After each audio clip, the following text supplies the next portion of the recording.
Deadly weapons are on their way to Russia. Taiwan chipmaker sets up self-destruct program.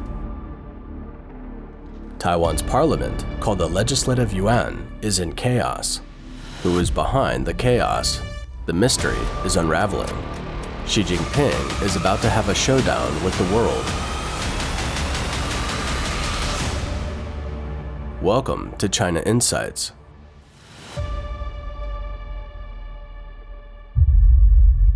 On May 23rd, Reuters dropped a bombshell saying that US and UK intelligence agencies had hard evidence that the Chinese communists were shipping lethal weapons to Russia and that they would soon be on the front lines of the Russian-Ukrainian battlefield. The story was broke by Grant Shapps, Britain's defense minister, at a conference in London. He finds this very worrying and believes that it should be taken seriously by all countries. Shapps didn't present any evidence. However, without the backing of the intelligence services, he couldn't have put the matter out there so publicly. Meanwhile, the US-based news agency Bloomberg exposed a second bombshell.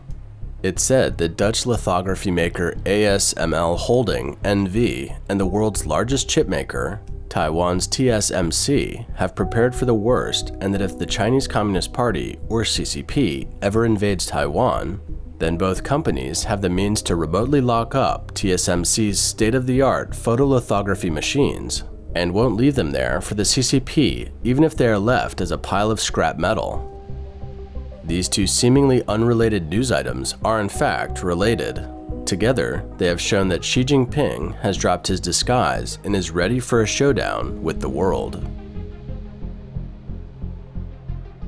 On May 6th, during Xi's visit to Europe, he held a press conference with French leader Macron, where Macron publicly welcomed the Chinese side's commitment to refrain from supplying Moscow with weapons, as well as to strictly control the export of dual-use goods to Russia. However, less than a month later, the CCP started providing lethal weapons to Russia. So do you think the CCP will keep its word? No. That's not how the CCP is made to think. The CCP will never negotiate if it can beat you down directly by force, and it can change its promise at any time depending on the situation. It isn't the first time this has happened.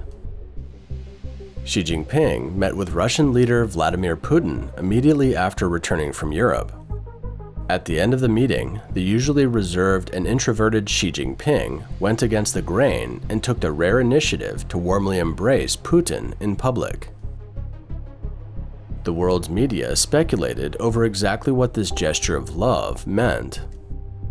In fact, it was a major signal from Xi to liberal democratic societies that he is determined to form an axis of evil with Putin and to confront the US, Europe, and other countries to the end.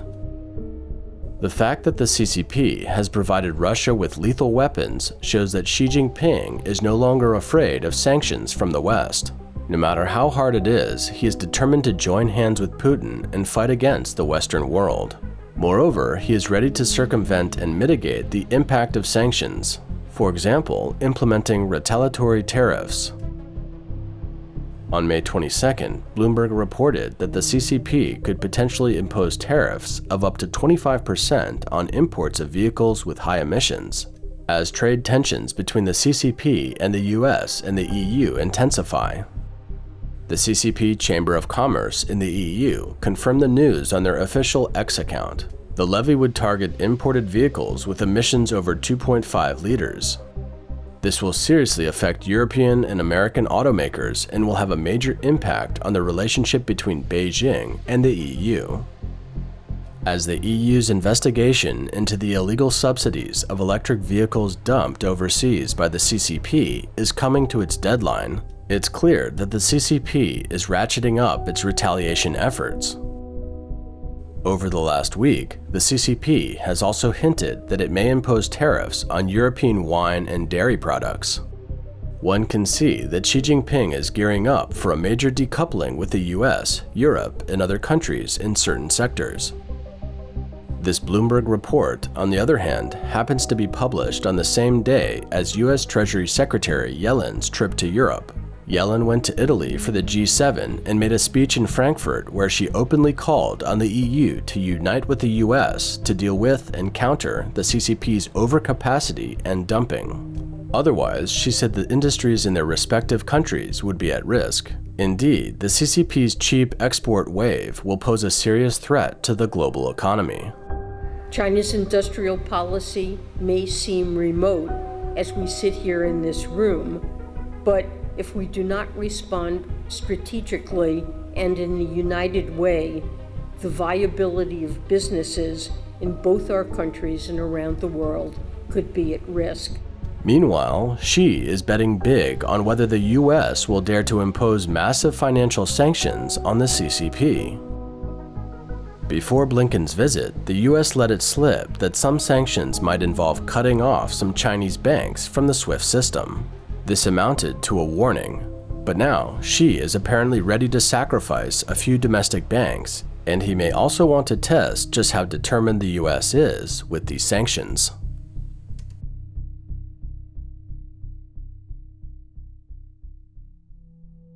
Is it because of a true loyalty that Xi Jinping is making such sacrifices for Putin?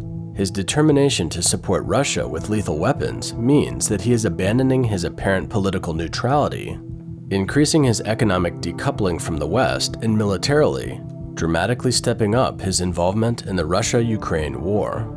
Why did Xi Jinping, who had been so carefully avoiding the risk of sanctions and keeping aloof from Russia, suddenly seem to be so bold? In fact, what Xi Jinping has in mind is to bring down Europe and the US through the Russia-Ukraine war. At least it can have Europe and the US stuck in the Russia-Ukraine battlefield. Then Xi Jinping can take action against his real target, Taiwan. Putin responded to Xi Jinping thoughtfully. The Russian Ministry of Defense recently announced that the Russian military has begun the first phase of tactical nuclear weapons exercises near Ukraine. The exercise involved the Iskander missile, which can carry a small nuclear warhead, and the hypersonic Kinjal missile. This operation was ordered by Putin before his trip to China. Russia claimed it was a response to provocative statements and threats from the West. In practice, it refers to the US and NATO. Among them, French President Macron has publicly stated that NATO shouldn't rule out the possibility of sending troops to Ukraine. In other words, Putin's renewed use of nuclear blackmail coincided with Xi Jinping's military aid to Russia as if it were a coordinated operation. At the same time, this is also Russia's ploy to push Xi Jinping into a corner, because the CCP had previously asked Russia not to use nuclear weapons, which was recognized by the West. But Putin will never let the CCP have any credit in the West. He wants to tie Xi Jinping firmly to his chariot.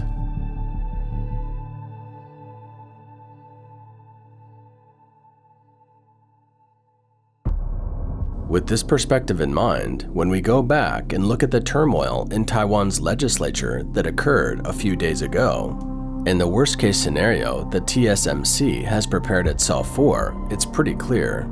Taiwan's legislative Yuan will have its next deliberation on May 24th after the physical clashes on May 17th and the large-scale protest of 30,000 people at the site.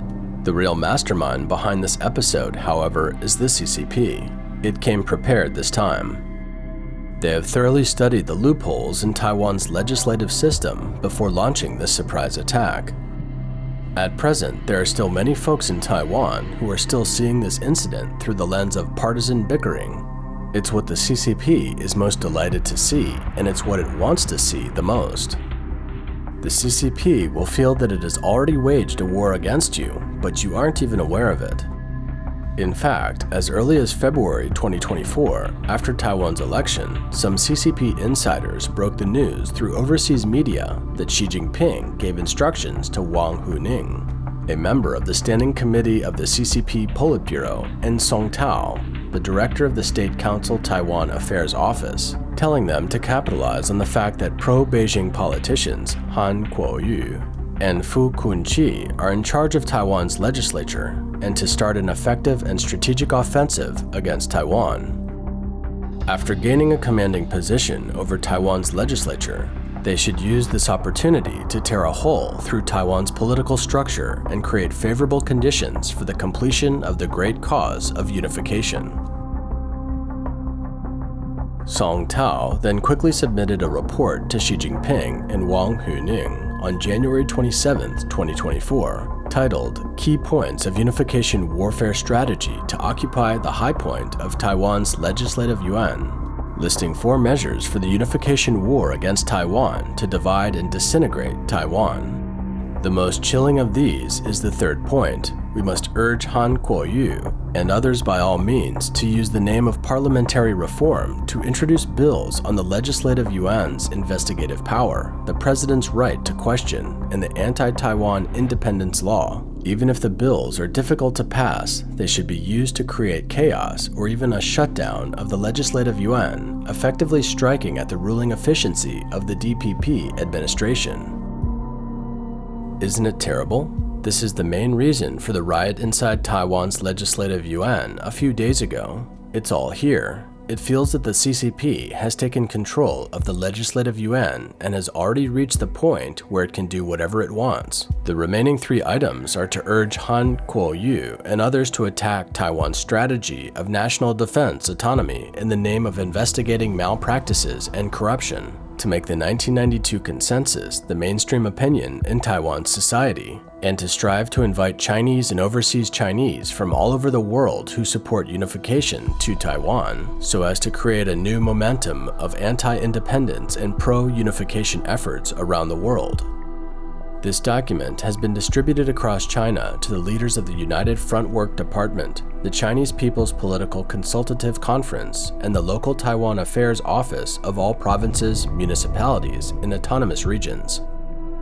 Now let's look back at the news that was exposed in February 2024. How did the audience members feel about it? You may be thinking that Xi Jinping has made Taiwan so chaotic that even if he takes it back, it won't do him any good. However, one should know that Xi Jinping would rather completely destroy Hong Kong as a financial center so as to control Hong Kong. Little Pings often make bold statements that when the CCP attacks Taiwan, they are keeping the island but not the people, and this is no exaggeration. The CCP is capable of it. We should never underestimate the evil of the CCP. Just like TSMC, for example, as Taiwan's most important technology and industrial asset, they have a very sensitive intuition and an even stronger sense of crisis. As the news story mentioned at the beginning, the US government has privately expressed its concern to the Dutch government and the Taiwan authorities that if the CCP attacks Taiwan, TSMC's technology and major equipment may fall into the hands of the CCP. This would undoubtedly allow the CCP to break through the technology embargo imposed by the US and Europe and would greatly enhance the CCP's military technology and equipment manufacturing capabilities. Soon the Dutch company ASML informed the US government that they had assured the Dutch government that they had conducted simulations of the CCP's possible invasion of Taiwan and strengthened risk assessments. In other words, once the CCP attacks Taiwan with force, ASML can use a built-in lock switch to forcefully shut down the lithography machine remotely and paralyze the operation of the entire machine. As for TSMC, it has emergency self-destruct measures in case of a worst-case scenario. In September 2023, TSMC chairman Liu Deying was interviewed by CNN. He hinted that no country could take control of TSMC by force, and that any aggressor who violated Taiwan would find that once the military invasion took place, all of TSMC's chip-making equipment would be rendered inoperable. This is likely to be a complete self-destruct system set up by TSMC itself in addition to ASML's remote control. It's like having double insurance. Xi Jinping, of course, covets TSMC. But Xi wouldn't stop annexing Taiwan just because he doesn't want to destroy TSMC.